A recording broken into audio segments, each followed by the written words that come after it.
ಹಾಸನದಲ್ಲಿ ನಿಲ್ತಾ ಇಲ್ಲ ಯಶ್ ತಾಯಿ ಕಾಂಪೌಂಡ್ ನ ಕಿರಿಕ್ ಜಾಗ ನಂದು ನಂದು ಅಂತ ಹೇಳ್ತಾ ಇದ್ದಂತಹ ಕೇಸ್ನಲ್ಲಿ ಈಗ ಬಿಗ್ ಟ್ವಿಸ್ಟ್ ಸಿಗ್ತಾ ಇದೆ. ಅಧಿಕಾರಿಗಳ ಗೋಲ್ಮಾಲ್ನಿಂದ ಆಗ್ತಾ ಇದೆಯಾ ಪುಷ್ಪಾ ದೇವರಾಜ್ ಅವರ ಗಲಾಟೆ ಅನ್ನುವಂತಹ ಪ್ರಶ್ನೆ ಕಾಡ್ತಾ ಇದೆ. ಒಂದೇ ಒಂದು ನಿವೇಶನಕ್ಕೆ ಎರಡೆರಡು ದಾಖಲೆಗಳು ಇವೆ ಅನ್ನೋದು ಗೊತ್ತಾಗ್ತಾ ಇದೆ. ಇಬ್ಬರ ಬಳಿಯೂ ಕೂಡ ನಿವೇಶನದ ಮಾಲೀಕತ್ವದ ದಾಖಲೆಗಳು ಇದಾವೆ.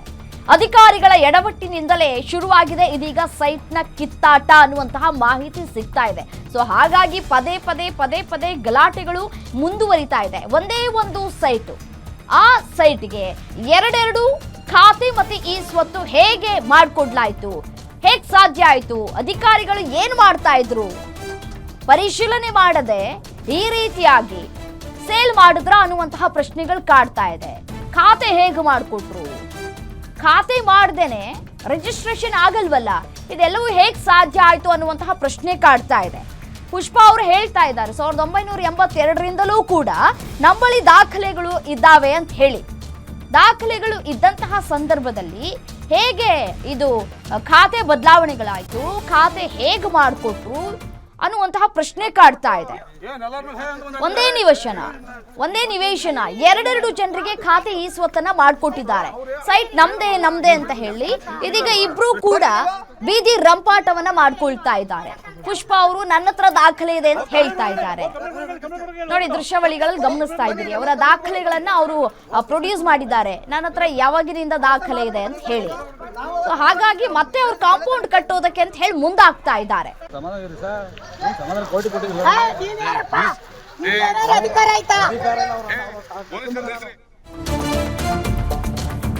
ಒಂದೇ ನಿವೇಶನ ಎರಡೆರಡು ಜನರಿಗೆ ಖಾತೆ ಮತ್ತೆ ಈ ಸ್ವತ್ತು ಸೈಟ್ ತಮ್ಮದೇ ಅನ್ನೋ ದಾಖಲೆಯನ್ನ ತೋರಿಸ್ತಾ ಇರುವಂತಹ ಯಶ್ ಅವರ ತಾಯಿ 1982ರಿಂದ ಇರುವಂತಹ ದಾಖಲೆಗಳನ್ನ ಪುಷ್ಪಾ ಅವರು ಕೊಟ್ಟಿದ್ದಾರೆ. ಎಲ್ಲಾ ದಾಖಲೆ ನೋಡಿಯೇ ನಮ್ಮ ವಕೀಲರು ಖರೀದಿಸಿದ್ದಾರೆ. 44 ವರ್ಷದಿಂದ ಇಲ್ಲದೆ ಇರುವಂತಹ ಲಕ್ಷ್ಮಮ್ಮ ದಿಢೀರ್ ಅಂತ ಬಂದಿದ್ ಹೇಗೆ? 1982ರಲ್ಲಿ ಖರೀದಿಸಿ 23 ಸೈಟ್ಗಳನ್ನ ಮಾಡಿದಂತಹ ಕೆಪಿ ಶ್ರೀಮತಿ ಆಗ ತಕರಾರು ಮಾಡದೇ ಇದ್ದವರು ಈಗ ಗಲಾಟೆ ಮಾಡ್ತಾ ಇರೋದು ಯಾಕೆ? ಇದೆಲ್ಲ ಯಶ್ ಹೆಸರು ಹಾಳು ಮಾಡೋದಕ್ಕೆ ಮಾಡ್ತಾ ಇರುವಂತಹ ಷಡ್ಯಂತ್ರನ ಅನ್ನುವಂತಹ ಪ್ರಶ್ನೆ ಕಾಡ್ತಾ ಇದೆ. ಅದನ್ನೇ ಪುಷ್ಪಾ ಅವರು ಹೇಳ್ತಾ ಇದ್ದಾರೆ ಷಡ್ಯಂತ್ರ ಅಂತ ಹೇಳಿ. ಸಬ್ ರಿಜಿಸ್ಟ್ರಾರ್ ಕಚೇರಿಯಲ್ಲೇ ಮೋಸ ಆಗಿದ್ಯಾ ಅಂತ ಹೇಳಿ ಕೇಳ್ತಾ ಇದ್ದಾರೆ ಯಶ್ ಅವರ ತಾಯಿ. ಒಂದು ಸೈಟ್ ಎರಡೆರಡು ದಾಖಲೆ.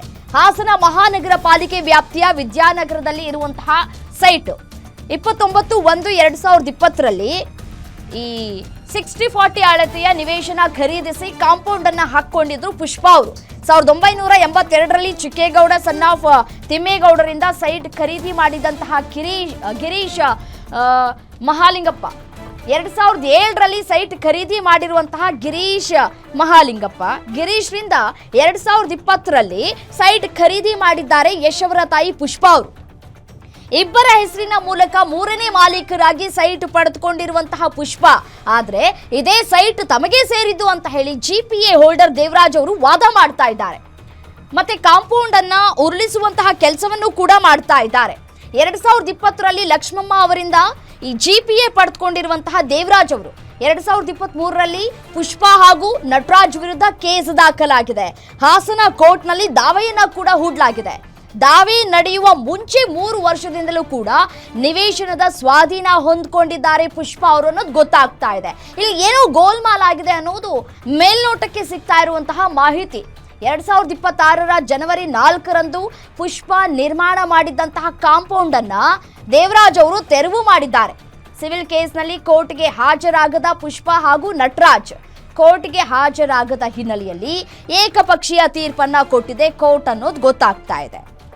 ಷಡ್ಯಂತ್ರ ಮತ್ತೆ ಅಧಿಕಾರಿಗಳ ಪಾತ್ರ ಅನ್ನೋದಿಲ್ಲಿ ಸದ್ಯಕ್ಕೆ ಮೇಲ್ನೋಟಕ್ಕೆ ಸಿಗ್ತಾ ಇರುವಂತಹ ಮಾಹಿತಿ. ಅಧಿಕಾರಿಗಳು ಗೋಲ್ಮಾಲ್ ಮಾಡಿರೋದಿಲ್ಲಿ ಸ್ಪಷ್ಟವಾಗಿ ಎದ್ದು ಕಾಣಿಸ್ತಾ ಇದೆ. 1982ರಿಂದಲೂ ಕೂಡ ದಾಖಲೆಗಳು ಇವೆ ನಮ್ಮ ಹತ್ರ ಅಂತ ಹೇಳಿ ಪುಷ್ಪಾ ಅವರು ಹೇಳ್ತಾ ಇದ್ದಾರೆ. ಇಷ್ಟು ವರ್ಷಗಳ ಕಾಲ ಲಕ್ಷ್ಮಮ್ಮ ಅವರು ಯಾಕೆ ಸುಮ್ಮನೆ ಇದ್ರು, ಎಲ್ಲಿದ್ರು, ಈಗ ಸಡನ್ ಆಗಿ ದಿಢೀರನೆ ಹಕ್ಕು ಮಂಡಿಸ್ತಾ ಇರೋದು ಯಾಕೆ ಅನ್ನುವಂತಹ ಪ್ರಶ್ನೆ ಕಾಡ್ತಾ ಇದೆ.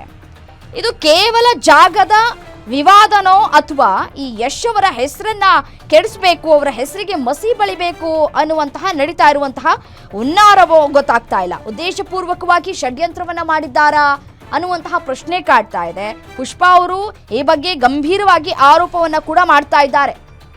ಮತ್ತೆ ಒಂದಷ್ಟು ಕಾನೂನು ಪ್ರಕಾರವಾಗಿ ನಾವು ನೋಡ್ತಾ ಹೋಗೋದಾದ್ರೆ ನಮ್ಮ ಬಳಿ ಎಲ್ಲ ರೀತಿಯಾದಂತಹ ದಾಖಲೆಗಳಿವೆ. ವಕೀಲರು ಎಲ್ಲವನ್ನೂ ಕೂಡ ಪರಿಶೀಲನೆ ಮಾಡಿಯೇ ಈ ಒಂದು ಜಾಗವನ್ನು ನಾವು ಪರ್ಚೇಸ್ ಮಾಡಿದ್ದೀವಿ ಅನ್ನುವಂತಹ ಮಾತುಗಳನ್ನು ಪುಷ್ಪಾ ಅವರು ಹೇಳ್ತಾ ಇದ್ದಾರೆ. ಎಲ್ಲ ದಾಖಲೆಗಳನ್ನು ಪರಿಶೀಲಿಸಿಯೇ ಜಾಗ ಖರೀದಿಸಿದ್ದೇವೆ ಅಂತ ಹೇಳಿ ಪುಷ್ಪಾ ಪರ ವಕೀಲರು ಹೇಳ್ತಾ ಇದ್ದಾರೆ. ಹಾಗಾದ್ರೆ ದೇವರಾಜ್ ಎಂಬುವರ ಬಳಿ ಇರುವಂತಹ ದಾಖಲೆಗಳು ಏನು ಹೇಳ್ತಾ ಇದೆ? ಅಸಲಿನ, ನಕಲಿನ?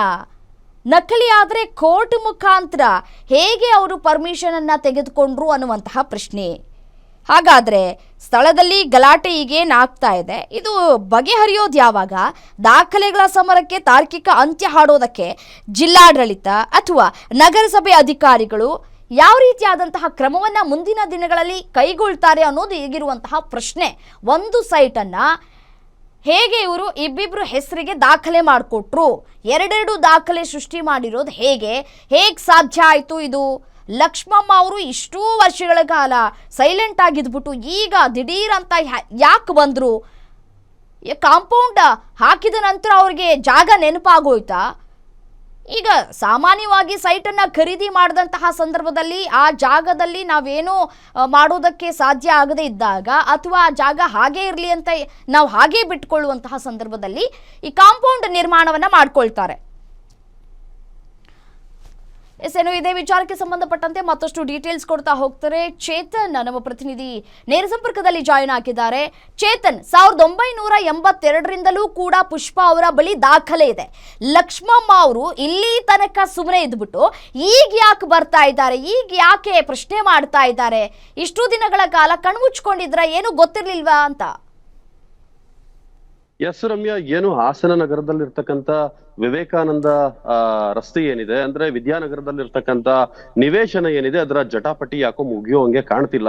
ಆದ್ರೆ ಇಬ್ಬರ ಬಳಿಯೂ ಕೂಡ ಏನು ನಟ ಯಶ್ ತಾಯಿ ಪುಷ್ಪಾ ಹಾಗೆ ದೇವರಾಜ್ ಏನಿದ್ದಾರೆ, ಇಬ್ಬರ ಬಳಿಯೂ ಕೂಡ ದಾಖಲೆಗಳಿರ್ತಕ್ಕಂಥದ್ದು. ಆದ್ರೆ ಅಧಿಕಾರಿಗಳ ಎಡವಟ್ಟಿನಿಂದ ಈ ತರದೊಂದು ಜಟಾಪಟಿಗೆ ಕಾರಣವಾಗಿರ್ತಕ್ಕಂಥದ್ದು ಮೇಲ್ನೋಟಕ್ಕೆ ಕಂಡು ಬರ್ತಿರ್ತಕ್ಕಂಥದ್ದು. ಯಾಕಂದ್ರೆ ಇಬ್ಬರ ಬಳಿಯೂ ಕೂಡ ದಾಖಲಾತಿಗಳಿದೆ. ಇಲ್ಲಿ ದೇವರಾಜ್ ಹೇಳೋದೇನಂದ್ರೆ 1965ರಲ್ಲಿ ಅಂದ್ರೆ ಏನು ಪುಷ್ಪಾ ಅವರು ಖರೀದಿ ಮಾಡಿದ್ದಾರಲ್ಲ ಆ ನಿವೇಶನ, ಇಲ್ಲಿ ಪುಷ್ಪಾ ಅವರೇ ಮೋಸ ಹೋಗಿದ್ದಾರೆ ಅನ್ನೋ ಮಾತನ್ನ ದೇವರಾಜ್ ಹೇಳಿರ್ತಕ್ಕಂಥದ್ದು. ಯಾಕಂದ್ರೆ 1965ರಲ್ಲಿ ಏನು ಲಕ್ಷ್ಮಮ್ಮ ಇರ್ತಾರೆ ಅವರಿಗೆ ಸೇರಿದಂತ ಜಾಗ ಅದಾಗಿದೆ. ಆದ್ರೆ ಆ ಮೂಲ ವ್ಯಕ್ತಿ ಅಂದ್ರೆ ಮೂರನೇ ವ್ಯಕ್ತಿ ಏನಿದ್ದಾನೆ ಆತ ಆ ಇಲ್ಲದ ಜಮೀನನ್ನ ದಾಖಲೆಯನ್ನ ಸೃಷ್ಟಿ ಮಾಡಿ, ಅಂದ್ರೆ 125/40 ಇದ್ದಂತ ಜಮೀನನ್ನ 125/135 ಅಂತ ಮಾಡಿ ನಕಲಿ ದಾಖಲೆಯನ್ನ ಸೃಷ್ಟಿ 5 ಜನರಿಗೆ ಮಾರಿರ್ತಾನೆ. 5 ಜನರಲ್ಲಿ KP ಶ್ರೀಮತಿ ಕೂಡ ಒಬ್ರು. ಅವರಿಂದ ಗಿರೀಶ್ ಅವರಿಗೆ ಬಂದಿರುತ್ತೆ, ಗಿರೀಶ್ ಅವರಿಂದ ಪುಷ್ಪಾ ಅವರು ಖರೀದಿ ಮಾಡಿದ್ದಾರೆ. ಹಾಗಾಗಿ ಇದು ನಕಲಿ ಅನ್ನೋ ಮಾತನ್ನ ದೇವರಾಜ್ ಹೇಳಿದ್ರೆ, ಇತ್ತ ಪುಷ್ಪಾ ಅವ್ರು ಹೇಳೋ ಪ್ರಕಾರ 44 ವರ್ಷಗಳು ಅಂದ್ರೆ 1982ರಲ್ಲಿ ಏನು KP ಶ್ರೀಮತಿ ಅವರು ಅದನ್ನ ಪರ್ಚೇಸ್ ಮಾಡಿರ್ತಾರೆ. ಅದಾದ ನಂತರ ಅಲ್ಲಿಂದ 1982ರಿಂದ ಇಲ್ಲಿ ತನಕ 44 ವರ್ಷಗಳು ಕೂಡ ನಾವು ಸ್ವಾಧೀನದಲ್ಲಿದ್ದೇವೆ. ಗಿರೀಶ್ ಅವರು 13 ವರ್ಷ ಇದ್ರೆ ಅವರಿಂದ ಖರೀದಿ ಮಾಡದಂತ ಅಂದ್ರೆ ಏನು ಅಮೆರಿಕದಲ್ಲಿ ವಾಸವಾಗಿರ್ತಂತ ಗಿರೀಶ್ ಅವರು ಅದನ್ನ KP ಶ್ರೀಮತಿ ಅವರಿಂದ ಖರೀದಿ ಮಾಡಿರ್ತಾರೆ.